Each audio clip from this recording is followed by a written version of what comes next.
It is no news that statistical inference takes the center stage when it comes to making decisions in data analysis. And at the center of statistical inference, we have the hypothesis test, which is basically a structure set apart that helps us make decisions regarding a population parameter based on a sample statistic. I actually make a video regarding what exactly is hypothesis test about in my previous video.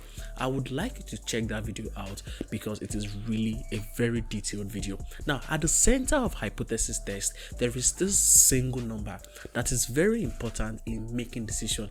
This is the number that you compare with another number to know whether you are going to reject a decision or you are going to fail to reject a decision. This number is what we call the p-value. This is the number you see when you build a regression model and you want to determine how accurate your regression model is. You also see this number in hypothesis test. You also see this number in chi-square. You see it in one-way ANOVA. You see it in two-way ANOVA. You literally see it everywhere. It's no news that p-value is very important in hypothesis test and statistical inference in general, and that backs the question, what exactly is this p-value? Well, that is the reason why I am making this video, because in today's video I'll be explaining p-value to you like a 2-year-old. So without further ado, let's get into the video properly. So let's answer the question, what exactly is p-value? And one of the distinct things you have to know is that a p-value is the short form for probabilistic value, which simply means that this is a value that can take values between 0% and 100%, or we can say between 0 and 1. So a p-value is that singular value that we use to measure the chance in which a specific event or scenario will produce a different event compared to what it initially produced. So let's say we have a scenario and this event or this scenario happened for the first time. Now the p-value is going to measure the chance that if you repeat this scenario or you repeat this event again, the chance of it producing a different result is what we'll know as the p-value. So in simple terms, the lesser the p-value, the lesser the chance that an event is going to produce a different result from what it produced initially. And the bigger the p-value, the higher the chance that an event is going to be producing a different result from what it produced initially. Now this may sound like some jargons, and I'm going to be using a very simple example to explain this concept. Now, when I was younger, I have always loved playing football, and if you played football on the street, we have those that are very good at it, you know, they're like the stars and everybody wants to play with them, and we have those that are quite bad at it and people just don't want to play with them, but we don't have a choice, we just have to fuse them into the team. So there was this time we were playing football on my street and the match just kept going. The two teams could not score each other, and we realized that if we don't time these guys, they are going to just keep playing. So we said 2 minutes from now, if none of you scores, this match is going to get into a penalty. And unluckily enough, or luckily enough for them, the match actually ended in a penalty. And when it comes to penalty, either team wants to maximize their chance of winning the match. So obviously the best kicker is supposed to take the penalty, right? So as each team was scrabbling and saying, oh, you take this, you take that, you take that, there was this guy that we all know that he does not know how to play football. We knew that he's a bad footballer, so obviously he's not supposed to be in a conversation when it comes to playing penalty. So when it's time to take the penalty, this guy just came up and say, hey, I want to take the penalty. And we're like, no, you don't know how to play penalty. No, come on, you are bad at this. And it was like, he can play. He was trying to prove a point, and we kept saying, no, you're bad at it. And someone just be like, you know what, let's give him a chance, let's give him a try. So he took the ball, he dropped it, he stepped back, he ran towards the ball and he played it, and he scored the penalty. And immediately we are like, oh, come on, you scored this penalty, right? This is just luck, this is just happening by chance. Obviously if you take another one, it's very obvious that you won't score this penalty. And I was like, he's going to take another one and he's going to score again. Now it's getting interesting, and we're like, you know what, this is a lie, play it again. And he took the ball the second time, he dropped it, he stepped back, he ran towards the ball, he played it, and he scored the second time. And we're like, oh, wait a minute, hell no, what's happening here? Okay, you know what, take another one. And he took the third one, and the same thing happened. He stepped back and he scored. So he has played 3 penalties and they all gave us the same result, like he scored 3 of them. So we're like, you know what, let's allow this guy to play 10 penalties and let's see whether he's actually good at this or not. So he played 4, 5, 6 down to the 10th penalty, and by the 10th penalty he scored 9 penalty out of 10. That simply signifies something. That simply means something, that this guy, even though he's a bad footballer, he actually knows how to play a penalty. It simply means that the chance that the first penalty that he scored was by luck or was by chance is very low. That is, the chance that the second, the third event produced a different result from the first event, which is him scoring a penalty, is actually very low. In this case, it means that if you're supposed to attach a statistical event to this scenario, it means that the p-value of the experiment that he's going to be missing the penalty is going to be low, because the event right here is that he's going to score the penalty, and the first experiment or the first attempt is that he scored, and the chance that he's going to miss the penalty is low, because the second event, the third event, the fourth event produced the same result as the first event, hence making us conclude that the guy is very good at taking penalty. That is, the first penalty that he took was not by chance or was not by luck. Now, this is the concept of p-value. So it simply means that the chance that a scenario is going to be producing a different result relative to the first result that it gave to you is what we call the p-value. Now, ideally,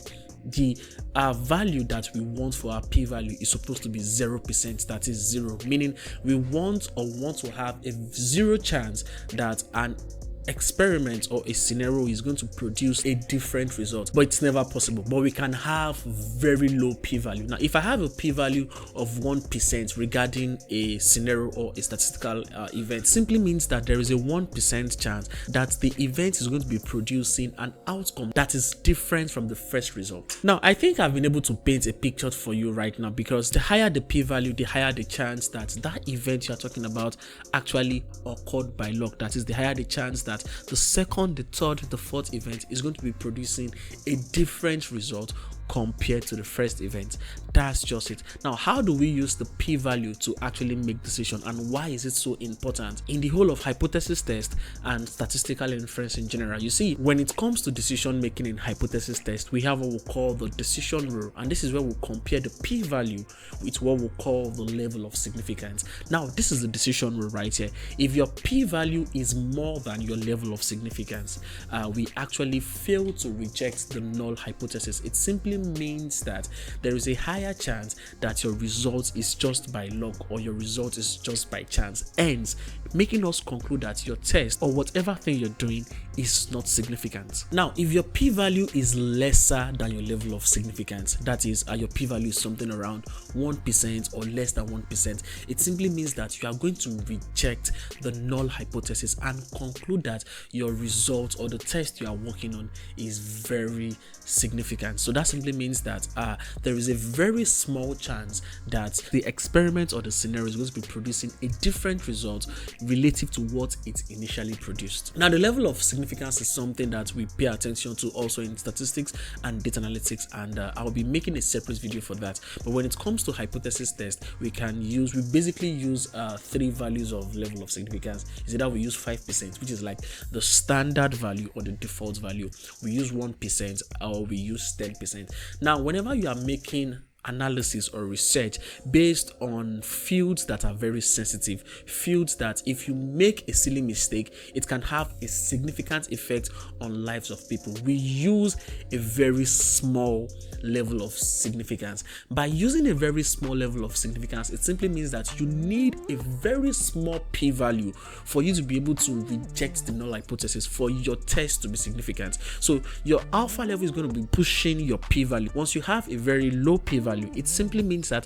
there is a very small tiny chance that your result is occurring by chance or it's occurring by luck, which simply means that you are very sure of what you're doing. So this is reason why when it comes to medicine and health, we use very low level of significance, as low as, let's say, 0.1%, which is 0.001. So if you want to counter 0.001, that means you need a p-value that is lesser than 0.001. So that means your p-value should be at least 0.1%, meaning there should be a 0.1% chance that your result is going to be occurring by luck. That is a very strict number, and you require a lot of evidence for you to have such a p-value. So that's just it. So now that you understood the basis of the p-value, you're asking yourself this question: so where does the p-value comes from? Okay, so basically the p-value comes from the test statistics. Now the test statistics is this formula, this mathematical sentence that we use to define the scenario that we find ourselves. Are you trying to build a regression model? The test statistics is different from when you are trying to compare the average profit across 2 years or 3 years. That way you are using a one-way ANOVA. So your test statistics is always changing based on the situation that you find yourself or based on the question that you want to solve. So your test statistics produce the p-value. But you can now ask me this question: what are the things that affect the value of the p-value? And I'm going to be honest with you. The p-value is affected by several parameters based on the test statistics. For example, if I'm performing an hypothesis test, probably on a single value of mean or a single value of population proportion, and the test statistics is x bar minus mu over sigma divided by square root of n. So that is a hypothesis test for a single value of population mean, right? Now the test statistics right here has its own parameter. The one for one way ANOVA is different, the one for chi-square is different, and all of those stuff. But the unified value that affects the value of the p-value is the sample size. Now the larger the sample size that you have, the lower your p-value, and the lower your p-value, the more accurate you are going to be. So this is the reason why whenever we are performing data analytics or we are building machine learning models, we usually require a very large sample size, because when you have a large sample size, not only do you have a sample that is a perfect representation or a good or similar representation of the population, you also have a sample that is going to give you a p-value that is very, very less, which makes your result very significant. Now that I've explained the basis of p-value to you, it simply means that whenever you see the p-value, you can actually make your decision based on the context of the problem that you have at hand. If you enjoyed this video, please don't hesitate to give me a thumbs up and also subscribe to this YouTube channel. Do you feel like I missed something or you have some questions for me? Please don't hesitate to go down to the comment section and drop your question. I would be willing and be ready to attend to all of them. Do you need to know more about hypothesis test? I have a video right here that I'll be linking for you. You can check that video out. Or do you need to have the statistics playlist that will make you a very good data analyst? I also have that playlist right here that I'll be linking here. Thanks for making it to the end of this video, and we see you in the next one. Bye for now.